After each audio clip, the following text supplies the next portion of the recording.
In this video, we're going to take a look at subqueries inside of a join clause. Now, I'm going to tell you right now, unfortunately, it's really hard for me to show you a good example of why you would do this with the current data set that we have right now. So the example we're going to look at is going to be kind of pointless, kind of contrived, but it's still going to teach you the basics of how to write a subquery that goes into a join clause. Okay, so enough of that. So the rules here are that we can put in any subquery into a join clause right there, or a subquery at it, as long as that subquery returns some data that is compatible with the on clause. So the actual joining expression right there. Let's take a look at an example of this. We're going to first run the subquery by itself to understand the structure of data that comes back. Okay, so over here, I'm going to do a select user ID from orders where product ID is equal to 3. So this is going to tell us all the different user IDs of people who have ordered the product with ID number 3.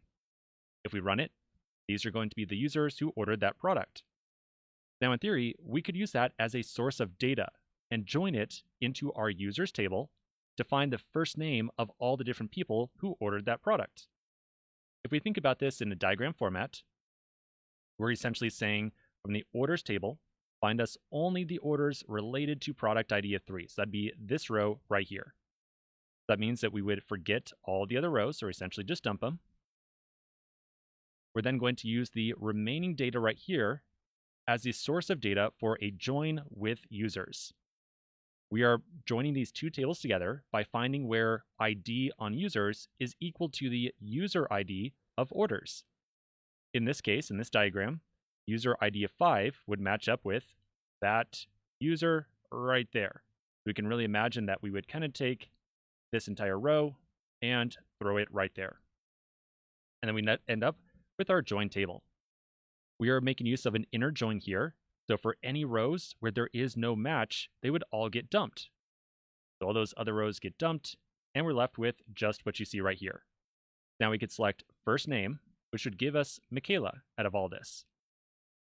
Now, I just want to point out that the reason that this example is kind of contrived and not super useful is that, well, we could do the exact same thing with a normal join without using any kind of subquery or anything like that.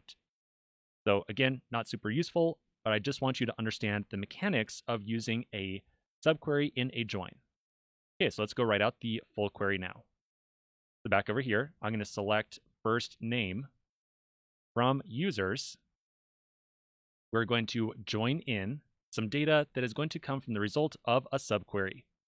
So inside of here, I would select the user ID from orders, and I only want to find the user IDs where this person ordered a product ID of 3.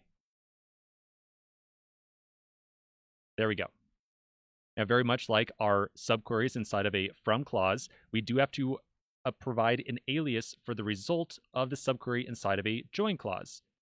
So we are going to provide an alias here of as O, O being short for orders. Then after that, we can put in the on clause, which is going to specify how we're going to join this source of data with users. So in this case, we'll say o.userid. So let's match up the user ID from this source of data with the user's ID, like so. And that should be it. So we can run this, and those are the names of all the people who ordered the product with ID 3. Now, just so you can see that this subquery usage right here is not super useful, we could technically reduce this entire thing, take the subquery out, and just say orders, update that alias right there to orders, and then finally I'll delete the semicolon at the end and put in a where of orders.product ID equals 3, and that would give us the exact same result. So again, not a great example of when to use this, but definitely a good enough example for you to understand the mechanics of using a subquery inside of a join. All right, so I apologize again that I can't give you a better example here. Nonetheless, hopefully we have a good idea of what's going on. Let's move on to the next video where we're going to see the probably most exciting and best usage of subqueries, which is when we make use of them inside of a where expression. So let's take a pause here and tackle that in just a moment.